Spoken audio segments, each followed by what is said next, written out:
Hey, everybody, welcome to the Black Father's Table, a Restore, Renew, Revive experience. I'm your host, Randy Milner, and this is where real Black fathers sit down for real conversations that heal, uplift, and empower our homes and our legacies. Brothers, today we're going to be going inward. Most Black fathers are raising children while still trying to heal that boy from within. This evening, I have three of my closest friends from years back. First, I have Mr. Bishop Wayne Smith. We have Dr. Joel Irby and Mr. Donnie Blount. Gentlemen, welcome to the Black Father's Table. Thank you for having me. Amen. Pleasure to be here. Thank you. All right, first, I'd like to start off every show with a quick prayer and make sure we have God in this conversation. Dear Heavenly Father, we'd like to thank you for this opportunity we have this evening. We want to thank you for these three other men that we have on this line. We hope that these conversations keep you in mind and that we help someone on their journey to be a better father to their family, Heavenly Father. These things we ask in your name, amen. Amen. All right, let's go ahead and jump right into it. Either one of you can take this one first. What part of your childhood still affects how you father today?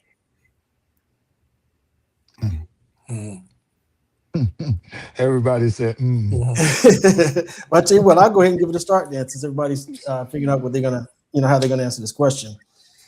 For me, it's the trying to be as available as I possibly can to my children. I didn't grow up with my father. I knew who he was, but we just didn't have a relationship when I was growing up. And I think I suffered a lot from abandonment issues, just because I longed for that relationship for him that wasn't there. Sometimes, when I was younger, I wished that I just never knew who he was. It might have been a little bit easier for me, but having that connection and seeing him every once in a while, when you're yearning for that relationship and it's not there, it does something to you. So, I tried. My kids are all grown now, so my effort was to be as present as I possibly could for them, and I didn't get that right. Because what I thought was presence, was me being at work every day and making sure that the bills were paid and all that kind of stuff. But, that wasn't the case because I wasn't home enough. And when I was there, I didn't give them the attention that they needed. So that affected, how our father, up until this point. And I can actually piggyback off of you, Brother Randy, and said the same for me. Not I never grew up with my father. My father had 7 kids, and I was the the third eldest boy out of 4 boys. And as you know, Randy, I just laid my father to rest this past Sunday. Back home, he passed last December. So I didn't have that opportunity to grow up with him to understand what othering and being active, um, both provisionally and emotionally, in my kid's life was.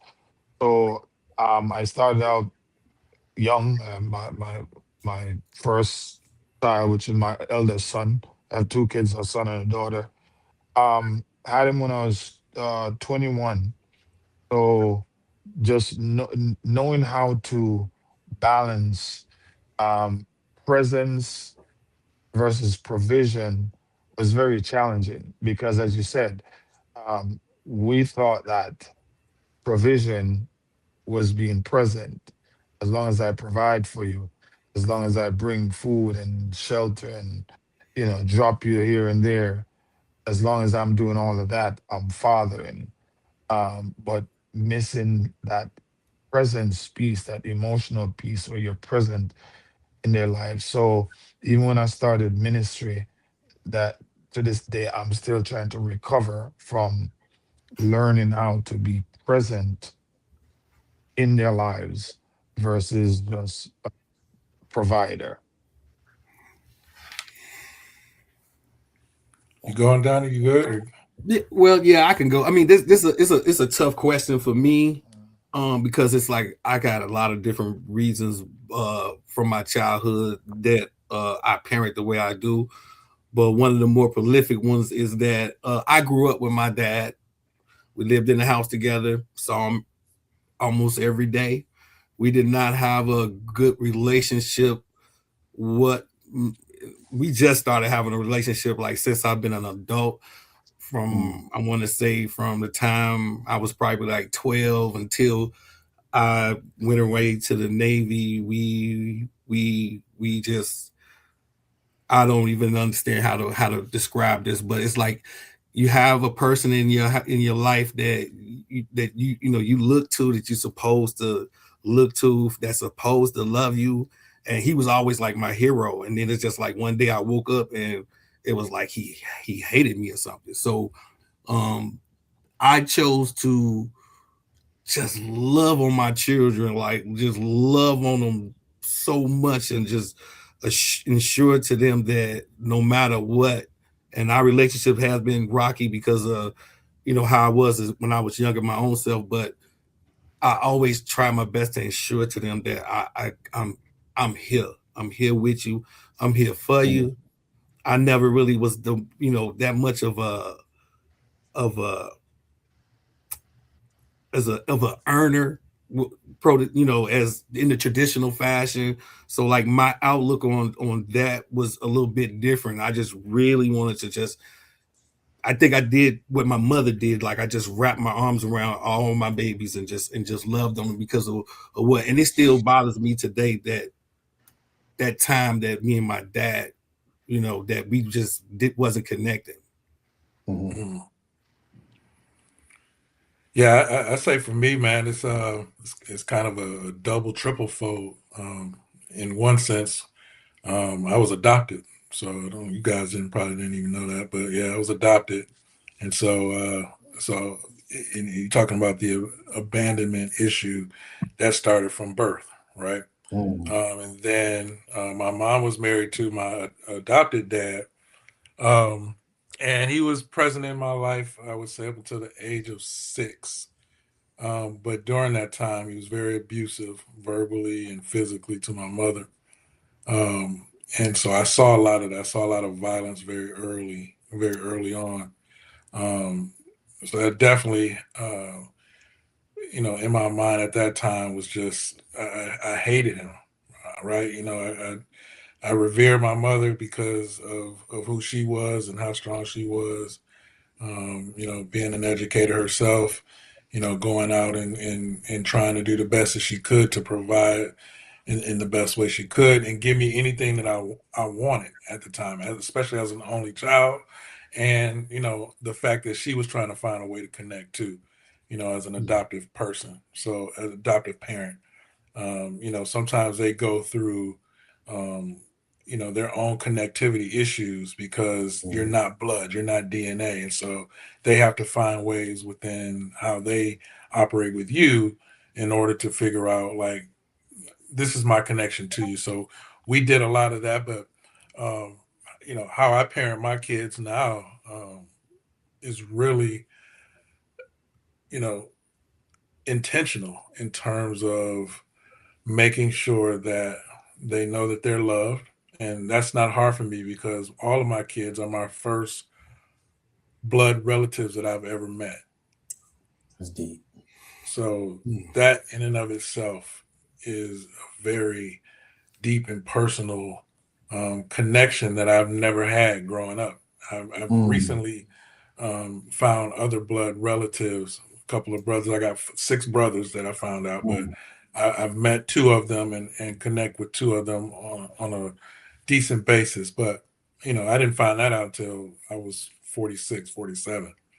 I'm 52, about to be 53 now. And so, that's only 6, 7 years of just knowing who and kind of where I came from and got the story. My birth mother, I only talked to her once and she passed away in COVID. And my birth father, talked to him one time and he passed away as well. So I didn't get a chance to get that connection, but I've never laid a hand on any one of my kids. And my wife, we tease each other about that because she comes from a place where sometimes the rod had to come out, and sometimes it did on me too. It was just my mom was it was in a tough position because my grandmother was very young when she had her. She wanted to make sure my mom wasn't on no BS, right? Right. But it was extensive, and it was very hurtful to her, and so she tried to do a balance, right? Less physical, more talking, that kind of thing. And for me, it was just about what everybody said here is like being present was my discipline for my kids, right? So I didn't have to necessarily raise my voice. I could just give a look, and they knew right then and there, like, man, I either disappointed or Yes. something. You know what I'm Yes. saying? So I didn't. It's kind of like self regulation on their part, where I'm just kind of the facilitator, Yeah, that was my right? goal. That was my goal. Yeah, so I've never put, not even my son. I mean, I wanted to hem him up a little couple times, but I never did because again, I never wanted to dive back into that trauma. Yes. Right. My last memory of my dad in terms of being in the house was me and him fighting. I was 6 because he had hit my mother in the face, and I went after him, and he tussling with me on as a 6-year-old in the middle of the floor, and that was the last time he ever stayed in the house with me ever. And I haven't talked to my dad in 20 some years, 25, 26 years now. Wow. I always wondered because I was adopted also, but my that dynamic is a little different because my mom's sister and her husband adopted me when I was a baby. So I always wondered would it have been different if I didn't know who my parents were?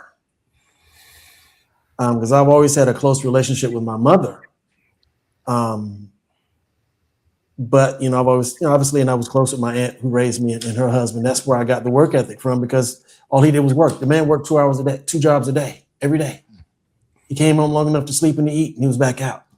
He was taking care of 3 of his own kids, and then now me.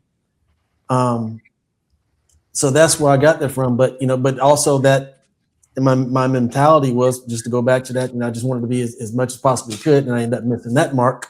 But I didn't realize that until I gotten older. And that was a conversation I had with my daughter later on. That when you asked her the question, what could I have done differently? She said, you could have just been here more. Because their mother died. I have 4 children. 2 of mine biological, a daughter and a son. Their mother was killed while I was stationed in Japan with you guys.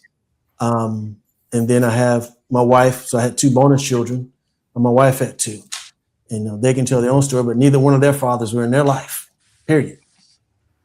So now I'm trying to be this.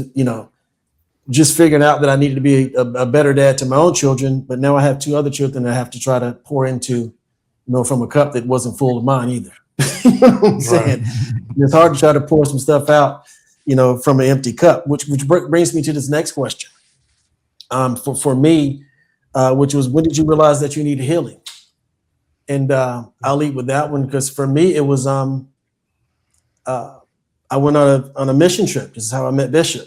I went on a mission trip with a good friend of mine down to the Cayman Islands, and I've been struggling, brothers. I hadn't talked to Donnie and Joel for a while, but I've been struggling, just with the whole identity thing, and I got down there. I've been struggling, and I met Bishop down there, and it was like me picking up the phone and calling you guys after having had a conversation with you in some years. That's how we picked the conversation up. We never met, but he kind of read something in me. And in that weekend down there, I rededicated my life to God. And immediately when I got back home, I started therapy, and I really started to unpack a lot of the stuff. So for me, I knew that I needed healing when I really saw my kids growing up and how their lack of parents, for lack of a better term, I was there, but still they were missing something. And then these other 2 children that had their mother, but their father wasn't around. I realized that in order for me to be the best man and best father and best husband I could be, it was time for me to go sit down and talk to somebody. What I'm saying? That's what it was for me. That was my trigger point. And anybody else want to share when you got to the point you realized that you just couldn't really handle this by yourself? Yeah, I can jump in and share my portion because learning, we were never given a handbook. Say this is No. how the parent go to chapter 5 when you need to deal with your daughter, go to chapter 9 you need to deal with your son. um Right. so we just basically had to learn how to parent. some of us, we couldn't use examples that we grew up and experienced and saw, just like, Brother Joel said, just to experience the trauma of, that abuse, to see his mom go through. And a lot of things, as if we can just be honest, a lot of things that we see nowadays is generational, and it takes like strong men like yourselves, and to break that, because a lot of young men grow up seeing daddy, putting his hand on mom, and figure when I grew up, because daddy is my hero, that's who I look to. When I grow up, and I have a wife, I got to put, or a girlfriend or whatever, I got to put hands on them too, because that's what I grew up knowing and understanding. I have my own personal experience where when we went through rough periods in our marriage, my wife and I, and I just raised my voice, and I've never physically laid hands on my wife, never, because I grew up with my mom raising all three of us, myself and my sisters. So seeing that, made a commitment that I'd never lay hands on a woman. Of course, raise your voice, you argue, you fuss with each other. And, my daughter saw a lot of times when I would raise my voice and argue back with my wife. So unfortunately, she grew up, you know, like that, just answering back, at her mom when she got to a certain age. And we try to understand why is she like that. She said, saw dad talk to you that way, and it really hurt. So when I realized I really needed healing from a lot of my childhood trauma, I was rejected by my father for 19 years of knowing myself and knowing he's my father. Growing up in Jamaica, it was very difficult because there are certain things that necessities you need when you're going to school and all of that stuff. And so he was never there. I said to somebody the other day, it's very funny because if you equate 100 US dollars to whatever that is equivalent Jamaican dollar, um, and that's even going all the way back to growing up. My father, for my 19 years of my life growing up, and even after, my father has never even given me 100 US dollars as far as a support. 100 US dollars. And right now, 100 US is like 10,000 something Jamaican dollars. But Jamaican dollars, you blow that easily, as you know, $100. So, anyways, I suffered with rejection all the way up to 2014. The rejection that I suffered led me to suicidal thoughts because I didn't know my worth. I didn't have an identity because I was looking for that love and support from my father. I would always go around to my siblings' house, the house that they grew up in, and he's never there, but I'm always there with my siblings and love on them and play with them and stuff like that. But my father never taught me how to drive. He never taught me how to do anything. I grew up as a soccer player, made it all the way to the professional level in Jamaica, got drafted out of high school. And I found out later when I went to play for the club, one club that I played for, my father was actually a goalkeeper, played the same position Mm. I was playing, played for the same team I ended up playing for. My dad never ever one day taught me how to stop a ball or catch a ball.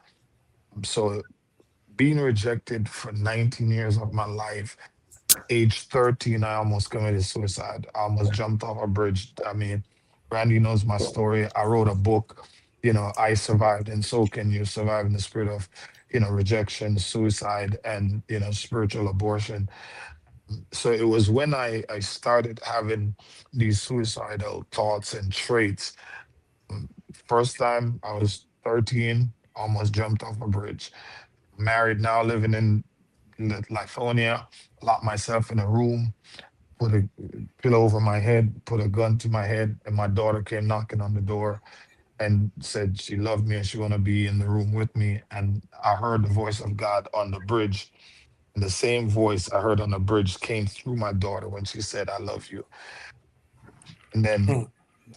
the latest was 2014. Yes, 2014. I sat on my bed with 6 bottles of pill and a loaded gun. But that last episode was needed for the book because God spoke to me and said, take a picture of it. And the actual picture of the Glock 30, 6 bottles of pill, my headset that I just came from the gym, couldn't even lift 50 pounds, was sitting on the bed, and it's in the book. So I realized I needed healing because of not only was I failing in my marriage, I had infidelity issues because my dad dealt with that, and I was dealing with traits. I realized I needed to get healed in order for me to, fulfill my purpose in life, and for me to, be effective in life.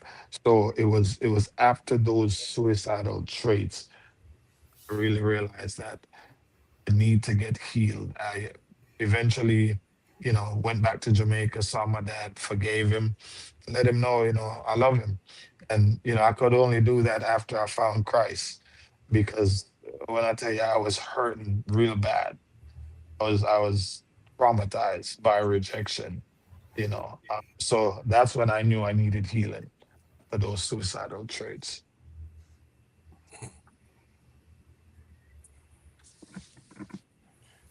I guess. Oh, go ahead. Go ahead, I, honey. I can go. So man, that was deep. The question was, when did you realize you needed healing? Mhm. Um, Mhm. when my first child was about to be born, that I knew was being born, I was about 20, 19 or something like that.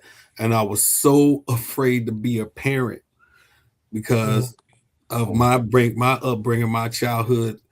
My mom beat. We got it, and we got it good. We come from a family. I actually come from a family of abuse, and I was so afraid that uh, I would hurt my children.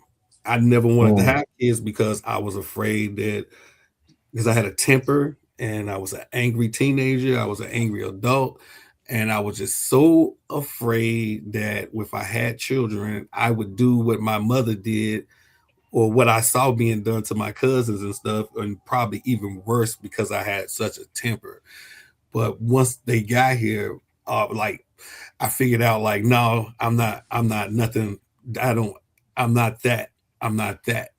So I still had issues though from reeling from that, you know what I'm saying? And then maybe I want to say about the age of 27, I really realized, like, yeah, I needed help because I had a problem with going back and forth to jail, and with my temper and just being angry. Before I joined the Navy, I when I was a youngster at like 12 years old, I did attempt murder and a bunch of other little things here in Chicago as like 12 years old. And it was because of my dad, my parents, my mom, our upbringing, where we lived. A whole lot of things contributed to, to that delinquency that I experienced at that time. And I was just so afraid to bring children into this world and want to bring children into all my aunties and uncles are addicted to something, and all my cousins were either left with my grandparents, or they was abused or physically. And uh I was just taught as a young age, like, you have children, you leave them, you hurt them, you beat them, and then you leave them. So I'm like, I don't want to contribute to that cycle. Me and my brother, we both was like, nah, we don't want to have no children. But by the time I was 27, I realized, like, okay, you're not this, you're not that. And that's when I actually started, like, really getting things together and getting my mind right to like even begin to even figure out like what healing was. Cause like I didn't even first of all, I didn't know I Mm. had a problem. So to Right. decide that I needed healing was like no, and then I don't have another person that I could, like, talk to, like my dad, or another adult male who I could actually speak to, just to even try to put things in perspective. Every time I talk to my dad, it's like talking to a child. Even even he gonna be mad if he was. Even to today, it's like I'm his daddy and he my son. But our relationship has gotten a lot better. but I had to understand with both of my parents is that when I understood where they came from and the lessons that they learned growing up, I was able to kind of, it wasn't an excuse, but it was an explanation. And I was kind of be able to explain to myself why they treated us this way and why this was done this way and why. And when I became to to open my mind to figure out where they came from and understand why they had those behaviors, like you said, it's a generational thing. It really is. We only 170 some years removed from slavery, so a lot of those teachings that was taught to our forefathers and great great grandmothers and It's great great passed grandfathers down. have been It's passed down, ingrained. and nobody thinks enough about the children to be like, man, they sitting here watching because everybody's so wrapped up into their own adult whatever it is. So I knew at like 27 I needed to get help, but I didn't really start getting the help that I need until maybe like I was about 40. So and then at this time, all my children are adults. My youngest is like my youngest is 22. I got three boys and three girls, and my youngest is 22. So at this time, they all are adults. But I did make changes in enough time. Well, the changes, big enough change as far as like the abuse type things and showing them that I love them and that type of thing, and just being there for them. I made those adjustments at an early age before I knew I needed help. As far as like healing myself, but. And I think if I wouldn't have made those adjustments before I even knew something was wrong, I wouldn't have the relationship that I have with my babies today. Right. Yeah, for sure, for sure. I think for me, I've always been in well, not always. Let me take that back. When I was a younger kid, I was in therapy a lot. Um, Mm. so I've always been in a place where I knew some things was going on. Anger issues. Um, Definitely picked up on some bad habits in terms of being destructive, right? So I saw that at a very, very early age. Luckily, I did grow up in the era where, most of the older kids, if they were like 4 or 5 years older than us, they would treat us like, the little bros and really guide us and even if that meant, you guys gotta fight against yourself, but you're gonna learn how to do it together, you know what I'm saying? And you're not gonna kill each other, but y'all gotta learn how to handle yourselves. And so, I looked up to a lot of older guys, hung out with a lot of older guys. Um, but my trauma is notwithstanding. And I think that the hardest part for me right now, knowing that I need healing, is that, you know, for me, even in terms of my own dad, right? I don't have the desire to reach out to him. Mhm. Excuse me. I don't have the desire to, he had another son, who's about 22, 23 years old.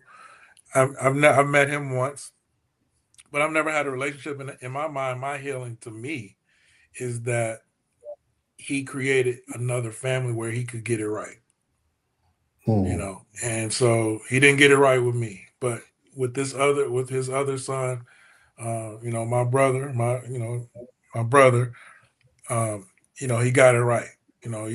He's in the Navy. He's a police officer. My little brother is. So I mean, he did what I think he should have done with me. But in my own heart, my own mind, I'm like, you know what? That is my healing. So I don't need at this point in time, and maybe Right. maybe later on in life, I don't know if given the opportunity, I don't know where I'll be. Right. But I think that for me, knowing that he did right by him is healing for me, because that what my 40 something year history without him is not going to be made up in enough time for it to be relevant. So I have to come to peace and come to terms with that. Um, but I know that a lot of what I saw between the ages of, or from what I can remember, 2 to 6 years old, again was very violent and very you know reactive. And all my life I tried not to grow up in that sense, but I always had to find a way to. I grew up in Detroit. Detroit wasn't easy at all, um, and you had to learn how to survive. And so, going along with that, and then having your own inner traits that you have to deal with, obviously it made it harder. And then, even going into the Navy, um, before I even met these guys, I had already in San Francisco had already pointed a gun at two people and was getting ready to pull the trigger. And I heard the same voice you heard, Bishop. I heard the same voice, and that voice said, "Put that gun away." And I almost pulled the trigger on two of those guys, and that was even before I even met them. I was in the Navy, but almost killed two dudes. And I heard this. When you say I heard a voice, yeah, I know what Yes, that voice sir. sounds like. Yes, sir. I know exactly what that voice sounds like. And so, at that point, again, I knew that there was some serious traumatic issues that was going on, and I had to figure out how to balance it, or at least understand and accept it. And so even by the time I got to Japan and met with these guys, I was still in the mindset of kind of doing my own thing and trying to figure it out.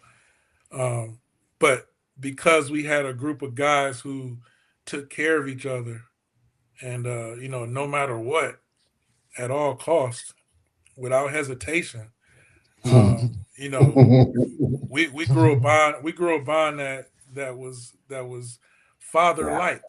Yeah. Mm. It was a Oh. Everybody had a piece in something that was father like in our relationship together. That's what I learned, being with those guys, during that time, because we got some wild stories, but you know, Get your maybe not for clothing this in. podcast,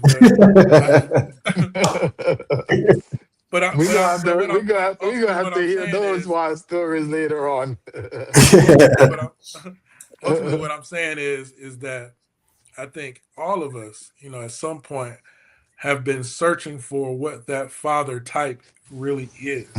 And we've seen pieces of it in different phases of our lives. And hopefully, you know, we were able to take those pieces and put it to our own use so that we can be better men. And I think that's where we're all at this point. Yeah, Yeah. and that's true because getting back to you know what you said earlier, Joel, about when you feel your desire to not even to go back and revisit that as part of your healing. It's when I was coming out of right before my dad passed last year, but we got a chance to sit down and have some conversations while he was on his deathbed. And leading up to that, he was in and out of the hospital. He wasn't always, in that shape, but he was in and out of the hospital. We had a chance to have a lot of conversations, and I had to realize too that in order for me to heal, I had to forgive him, but I had to ask for forgiveness myself because I harbored a lot of bad feelings towards that man for a long time. And I didn't realize he had always told me he loved me and stuff like that, but you didn't realize until he was almost gone. And his family and the rest of my family was like, man, he was so proud of you. He was his only son. And I saw the community around him, and that man was the greatest thing that ever walked on earth for some of those people. I never saw that. But like you said, Joel, he got it right the second time around with my nephew because my stepsister, she passed some years back, so him and my stepmom raised my nephew, and grew up to be a fine young man. He's a police officer in his community. Stand up right. Everybody respects him. Yes, ma'am. No sir, type of young man. And he got, like you said, Joel, he got it right, and that was part of my healing. So I missed out, but he did get something out of that and raise, another young man that I respect dearly. And he's, obviously years my junior, but just to piggyback off that, that is part of the healing too, to see that they go back and at least make amends in someone else's life. Which brings me to the next topic here. Which how do you father through the pain that you never talked about? And I made a video today talking about that because we walk around hiding pain all the time. You know what I'm saying? And we think that just because we suppress it or not talk about it is going to go away. But then you think back how, yeah, at least for me, anyways, how certain situations made me raise my voice to my children. You know how I wish that sometimes I didn't act out um, in a corporal punishment type of way when something went wrong. You know, and all of those are reflections of stuff that we're hiding inside that we're trying to fight off and can't fight off. It's gonna come out somewhere. You know what I mean? In your tone, whether you're talking to people or not, you know, how you treat them, all that kind of stuff. So how did you guys father through those situations up until you found out that, you know, you're healing or in your healing process? How did you father through all of that? I think a lot of people would be interested in that, besides prayer. Well, I didn't have prayer to begin with. I know you're always I, going to be. I, I think Donnie had said it. Like, look, man, I grew up in Jamaica, and I'll share a quick story. I'll summarize the story.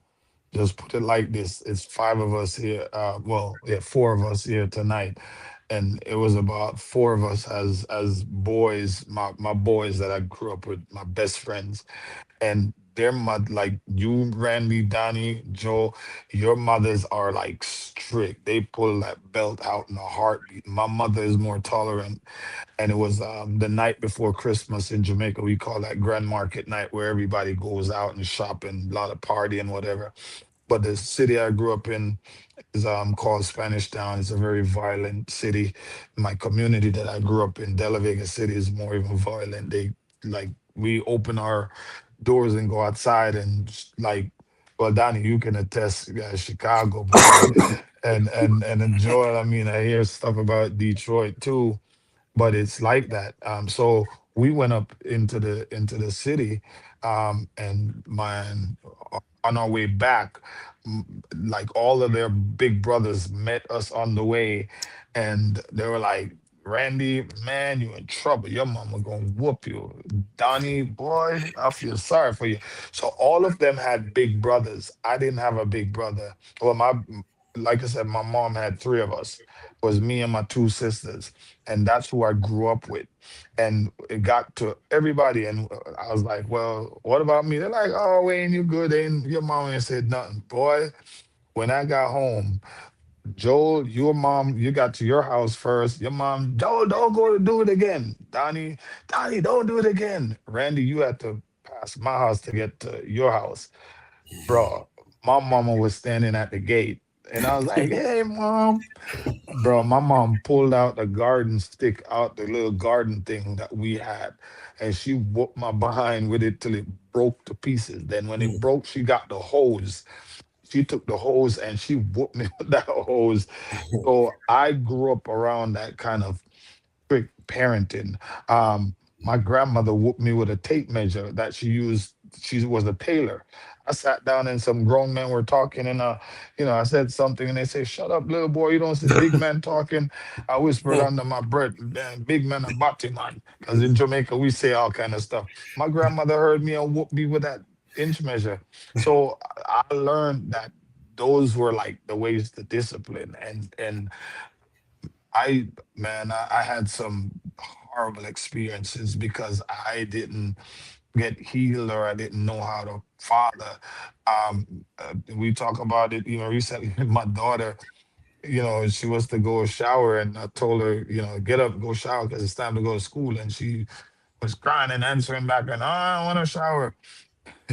I whooped her behind into the shower, So, my son, he was, on weed for a while and got home. Boy was sitting outside in the car, just strung out, just woozy. I was so upset, man. I pinned him next to the house, and man, I regret that I went that extreme, but I pulled out a brick from the ground, the garden thing that I had.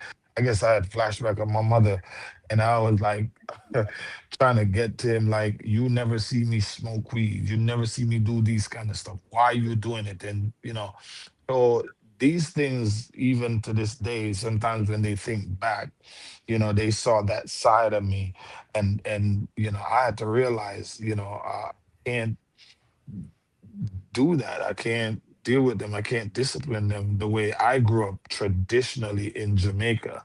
I had to get healed from those type of stuff that I can do better. I can now, hey, though they're father, their children, I can still have communication and dialogue with them, allow them to open up and express themselves. Because, look, all of us can sit here and attest to that. We never had that opportunity. If your mama said, shut up, and you said, well, mom, you're gonna get your head busted or something, lips busted, your eyes you're gonna be missing school for a couple of days because yeah, you're gonna have something broken or bruised. So, I failed at it. I mean, I failed miserably with some of the things and the reactions I had, having to deal with my kids. So, it was hard, parenting through all of that trauma and hurt that I never got healed from until, I got to a place where I said I have to do it different. Yeah, I think you got to be, for me, I had to be very intentional, I like that word. I love that word. very Mhm. intentional, which means that I knew where my boundary was, and if I ever felt like I got close to that boundary, I would turn and walk away, or I would do something to pull me back. Um, I've never, I can't think of a time that I've where my kids have seen me out of character with their mom or with them. And that's very intentional. I'm very aware of situations where I could take it there, but before I get there, I'm like, it's not worth it. It's not worth it. So all interactions in terms of helping, in terms of fatherhood, I made sure that I was very aware of where I was, what I was doing in my mindset, because you can actually black out Mhm. Mhm. because I of did. trauma. You can actually black out, and you cannot be in that same room, in that same space. Um, Yet you are right there. But excuse me. So I had to make myself very aware, and with everything, especially with the kids. We allowed them to make mistakes. We allowed them to, but we didn't tolerate disrespect. We don't tolerate disrespect. We don't tolerate certain things, Mhm. but never to the point where I feel like I got to go to that space, because I feel like if I go to that space, it's going to be that much harder to get out of. So I never even Mhm. jumped in there. And once you Gotcha. let go, it's easier to go there every time. Right, right, and that was hard for me, because again, you hear all the stories, um, that the world is unkind, and you want to have your children, be protected, but you also have to expose them a little bit to some of the, to the little bit of the gravel, a little bit, let them get dirty a little bit, so that they know how to maneuver in a world that's going to be so unkind. And so, that was always my mindset in terms of when it came to discipline, so to speak, was to create a space for them where some things might hurt, but it's not going to be because I'm hurting you, Mm, you know, but I'm Mhm. going to allow this to hurt you because it's going to help you grow. And so it helps you think a little bit differently.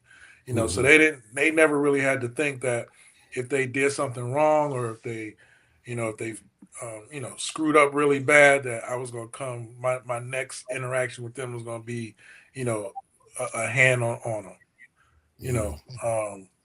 And again, like I said, I think I had to be aware so that I Mhm. didn't fall into a trap that was going to be, that could last a lifetime. If I ever hit my daughters, They're gonna think it's okay. like I see that I see my mom getting hit. You know, I see my mom getting hit, so I never even could fathom the fact that I could do that, which is what happened to my mother. You know, I couldn't see that. Now, did some of them deserve it sometimes? Heck yeah. Heck yeah. I mean, I got my oldest daughter, man. She's a whippersnapper, you know. And sometimes it's just like, oh my goodness, she's that one, you know. But Right. at the same time, she knows I would never, and you know, and that was a goal for me as a dad was to never put them in a position where they felt like my response is always would be physical to them in that way, because I was more scared for me, you know, than it was for them. I didn't put my hands on my kids because I was more afraid for me, not for them, right? I didn't want to. I didn't know where I was going to be at in that space if I had to, and that was the uncertainty, and that's still the trauma that you know it's kind of like you know encapsulating my spirit, and it's ongoing. It's ongoing, but that's that piece of it. That's that part of it that you know you struggle with, and so you try to fix it and figure it out, even though you're still dealing with it as much as possible. You're still trying to figure out the opposite way so that you don't fall into that trap. Yeah. Yeah. I like what you said right there, Joel, where you said it was more so for you than for them, and knowing where your headspace is, because it made me just realize something, that sometimes the traumas that we go through help us in a sense that here's this traumatic negative thing, but a negative thing, depending on how you assess it and apply it, can turn out to actually work in a positive way. Yeah. Based on what you just said, you know, Mm, you're thinking of that to you, or you know, what would I be like had I gone there? So you being afraid of it for you more than them, yo, if I remembered what that trauma was like, seeing this man put his hand on my mom, yeah, and how that looked, how that felt, and if I went there, you know, with my girls or with their mom, you know, it, it it may play out even worse. But the fear of that, remembering that trauma, protected you from going there. I hope I made right. sense. But it that Yeah. just Yeah, yeah, because that that I guarantee you, my mom didn't do nothing to deserve nothing she got, mm, nothing. And so, you know, for her to get that when she's done nothing Right. wrong, it was just out of pure jealousy and pure just his own damn trauma, you Mhm. mhm, know, that he had to deal with, Yeah. that mhm, he brought to the table, you know. mhm, So, you know, my girls, you know, they're angels to me. You know, they're angels to me, and you know, I just know that whatever we've tried to instill in terms of you know being a good person, being you know a person who is kind and loving and helpful to others, you know, those are the things I really try to emphasize to them that that's more important. You Mhm. know, however you know get there and do that with all my kids. You know, however you get there and do that. You know, my goal has always been to be there as a supporter, to be there so that you're not afraid of me. You always respect me because I give you respect, so I'm not concerned about that. But put them in a space where my trauma, as much as possible, doesn't affect them. Mhm. Yes. mhm, mhm, And that's again that too is very important too, you know, Yeah. because that can seep out in conversations, that can seep out in interactions. If they mess up, you know, that stuff can come out and you know Mhm. Sometimes without you even thinking about it. without you even thinking about it. mhm. Yeah, Yeah. That's when it comes out the most when you're not thinking about Yeah. yeah, Yep. it. It's just a subconscious trigger. So you're not thinking about it. You don't walk into it thinking, oh, I'm gonna go this way. It just something happened. And you're like, before you realize that you're standing on a planet you wasn't on before. You know what I mean? Trying to figure out how you're gonna get back. Wow. But you find the maybe 2 steps ahead. You kind of see over time as you practice, like 2 steps ahead before you even get to that point where you're like, I'm going to switch. Like, okay, I know. All right, this is escalating in my own mind. Yeah, it's time to. And it's good de-escalate that you was aware of aware of your behavior. I always said, like, with myself, that it was like parenting through my trauma was I was always performing. I'm always acting. I had to act like this, act like that for my children, so they wouldn't see that other side of me, so they wouldn't see. And I would do that until I got old enough to be like, oh, okay, you know what? I don't need to act. It wasn't more of an act. It just came easier for me because I have been doing it so long. Because I tell my kid, especially one of my sons, he almost got it a couple of times, and I try to tell him, like, yo, you really, you don't know me. You know me as your dad, the dude that's always laughing, that's coming here giving you out the group hugs and all of that. But you don't know I'll do something strange to you. If I get upset, I'll do something strange.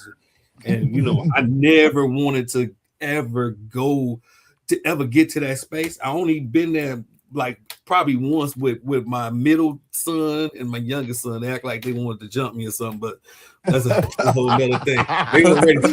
They ain't lived long enough for that. They ain't lived long enough for that. But it was like you said, I almost blacked out because I had got so angry, and I had to oh man, oh, these are my babies, my babies, and like this is not for them. And there was that one time that I almost got there with them, but like for the most part, like I always say, like I'm always performing. I'm always on performance, on my best behavior, especially when I'm dealing with the children, especially when it's touchy things that a parent would get upset about. Some things you do need to get a spanking for, or whatever. But just being angry, I never try to discipline my children out of anger. Anytime I was angry, I made that choice when I was like 20 years old, 21 years old, because every time my mom dealt with me, she was angry. Like when she came, it was like, it wasn't never like it was, oh, you messed up, something bad about to happen. Me and my brother be hiding in the corner. Our hearts be beating so fast, and I never wanted them to ever feel that way. So for a long time, I performed. I was just like, even in my relationship, as far as like with my wife, like my first wife, I was performing too. I called him my representative. I had my representative come represent me until he couldn't do it no more. Until he just couldn't do it no more. And then I had troubles in that marriage, and it didn't last that long. And then I got married again and divorced again because of my representative. He don't last that long sometimes. Sometimes he just ain't got that stamina. But where I'm at, and it's a shame that over the years, as you get older, that's when you get wiser and you start to figure out these things about yourself that you never knew before.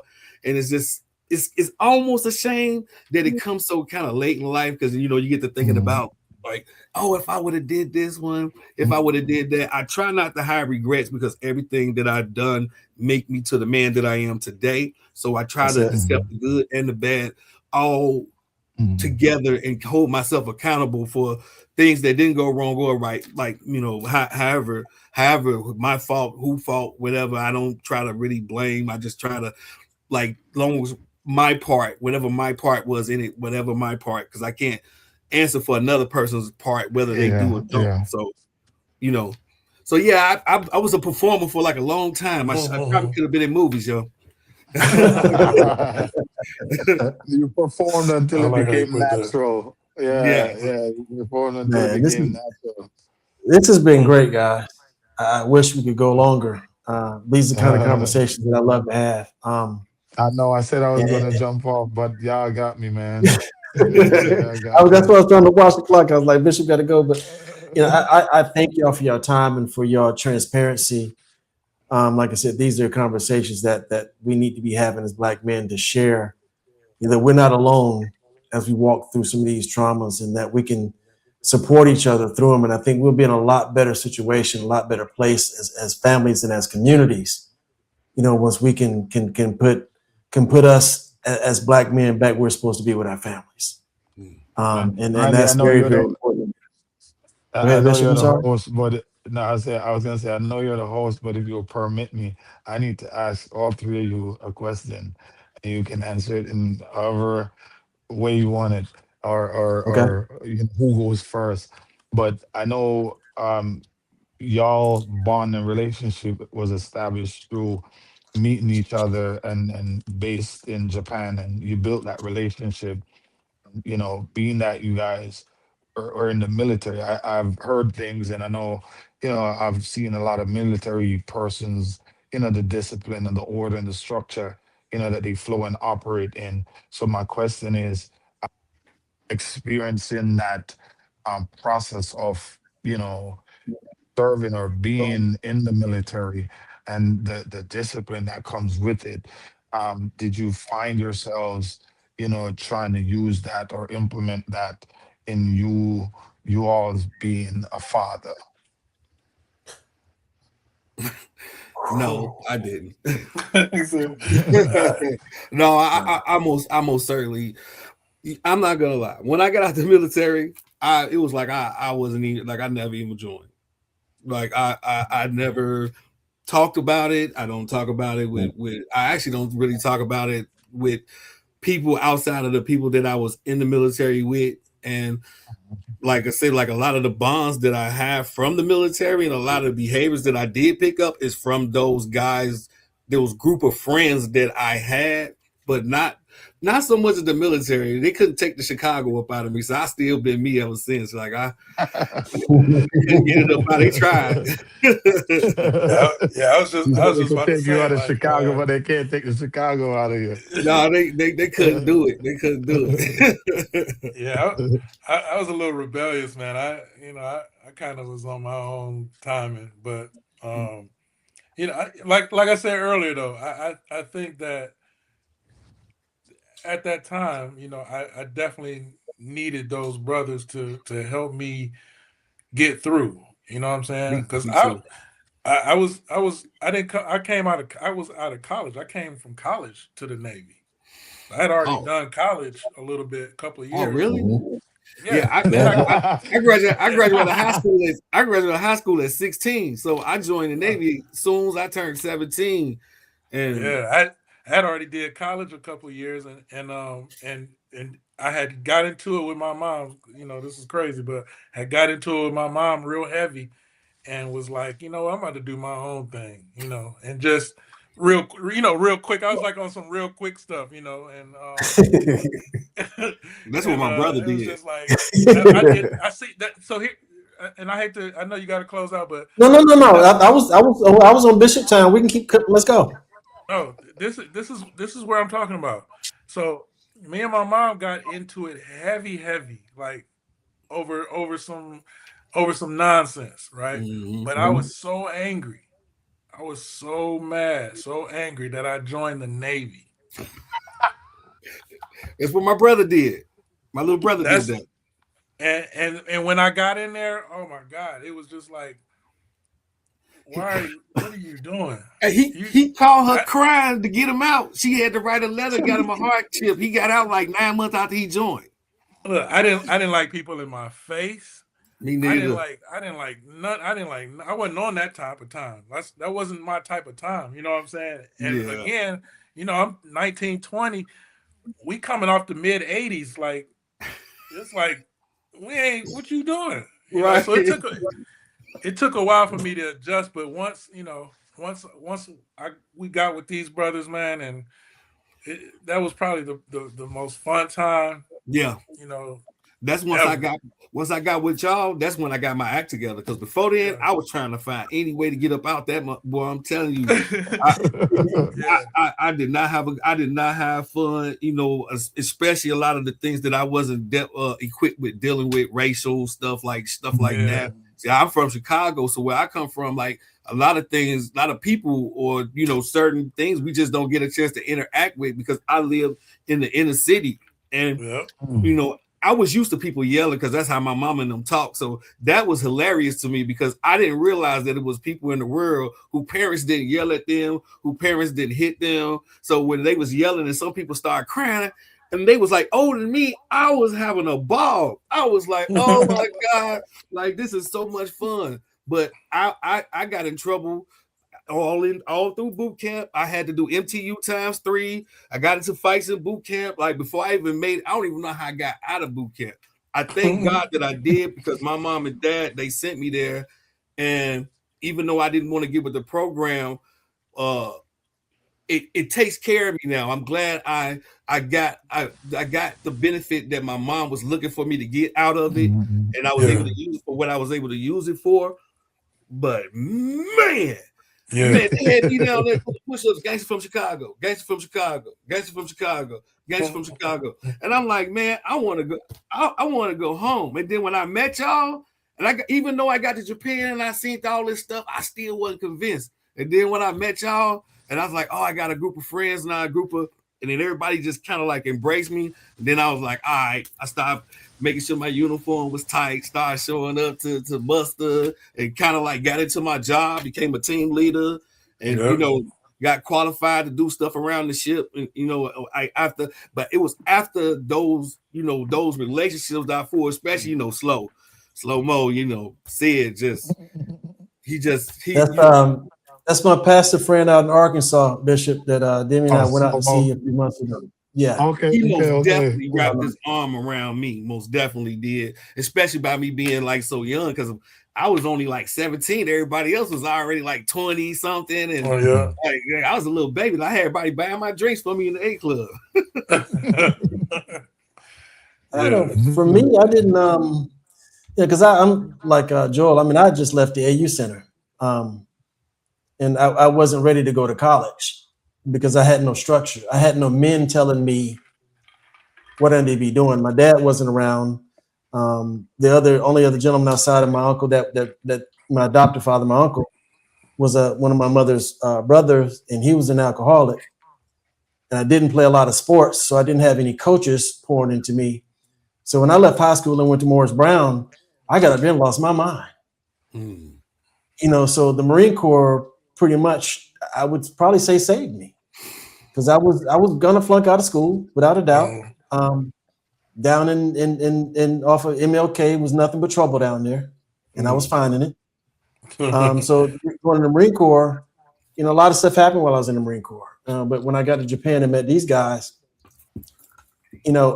I didn't feel like a father, but I was like one of the oldest guys in the group. Yeah. So, and I didn't realize it till later on that I had influence that I didn't realize I had. People looked at me differently. They watched how I talked, how I diffused certain situations when they would come around. He was the rationale. And that carried on. He was the rationale behind the chaos. But so I kind of took that, but I can't say that it helped me in a fashion, in my parenting, because when I got in the Marine Corps was probably the last thing I wanted to see.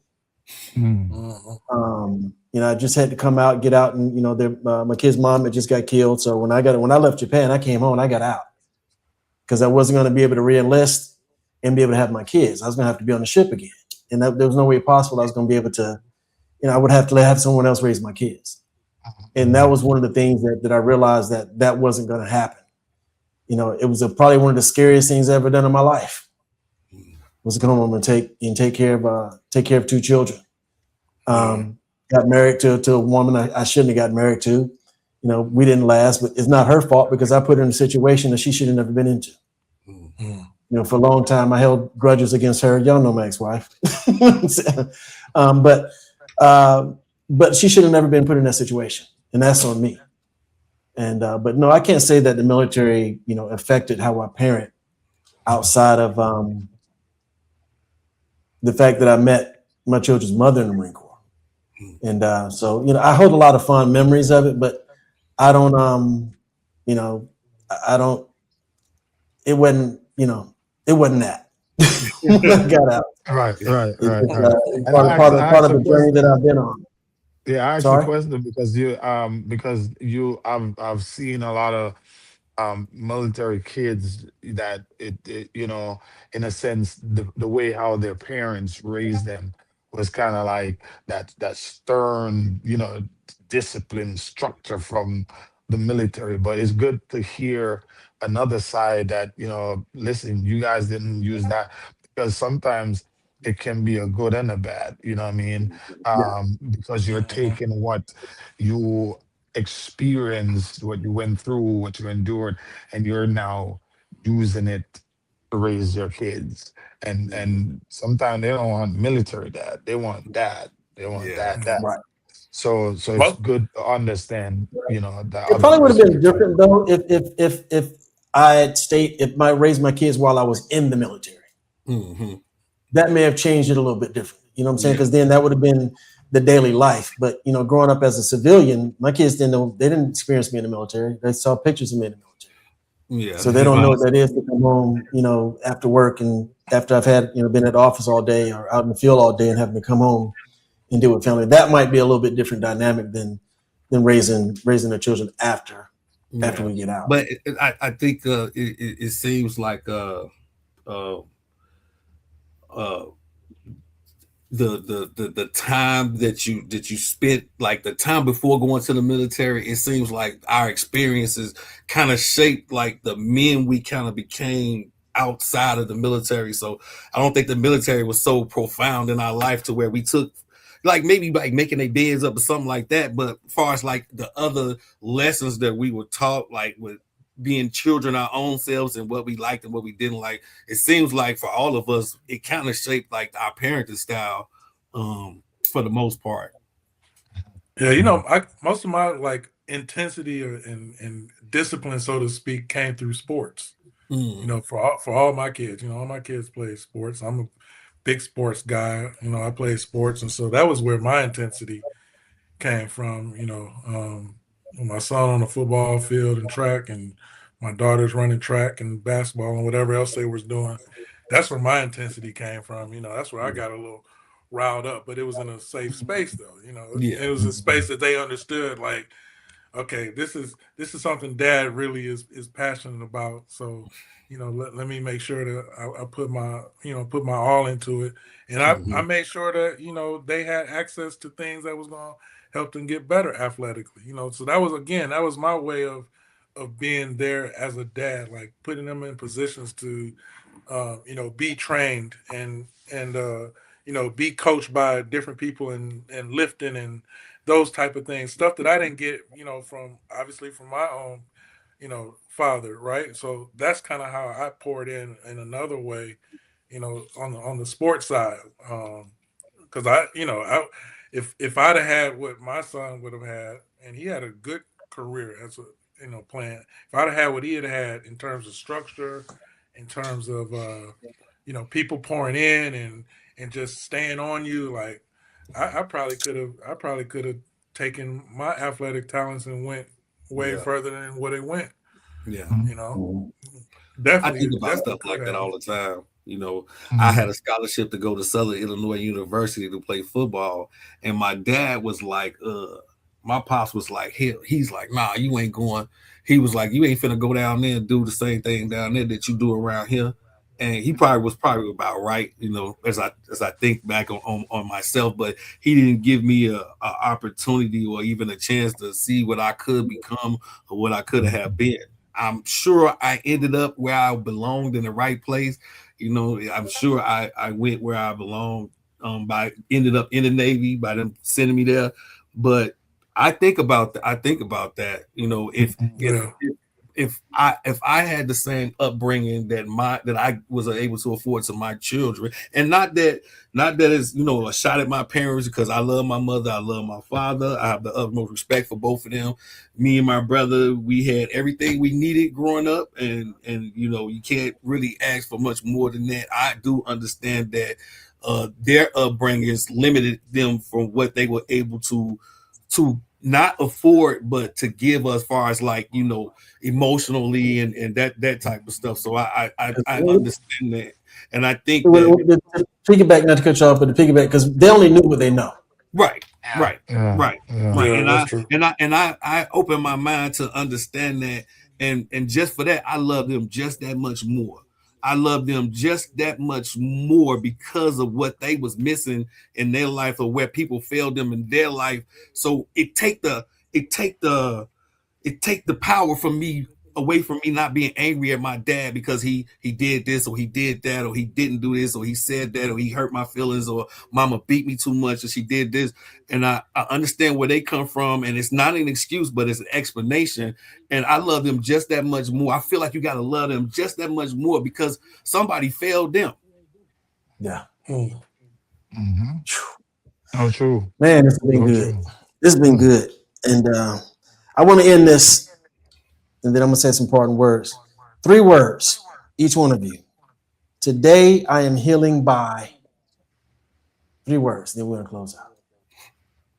Holding 3 myself words. accountable. Holding yourself accountable. Good one. Um, I'm gonna use Joel word, being intentional. That's a strong one, too. It is. Yeah, yeah. I'm gonna say reflecting to refresh. Mm. Mm. I'm gonna write that And one down. you did become a doctor, didn't you? Joel, I'm gonna send you the link when I preach that one. Gotta Yeah, write send that me one that down. link, man. I need it. I need a part of Randy, Oh, that. make sure goodness. when you hear me, when you hear that topic, Randy, send I'm him the gonna make sure I'm link. gonna send it Yeah, to send him. me I'm the gonna, I'm link. gonna tell him to log in. He can watch it live. Man. And for me, it's restoring, renewing, reviving my platform. These things right here. This is helping me heal every time I sit down and have a conversation because I hear stories that I can identify with, and stories like Joe. We've been knowing each other. I never knew you were a doctor, brother. Yeah. Never knew that. That's why the old saying goes, thank God we don't look like what we've been through. Mm-hmm. That's some struggle in that.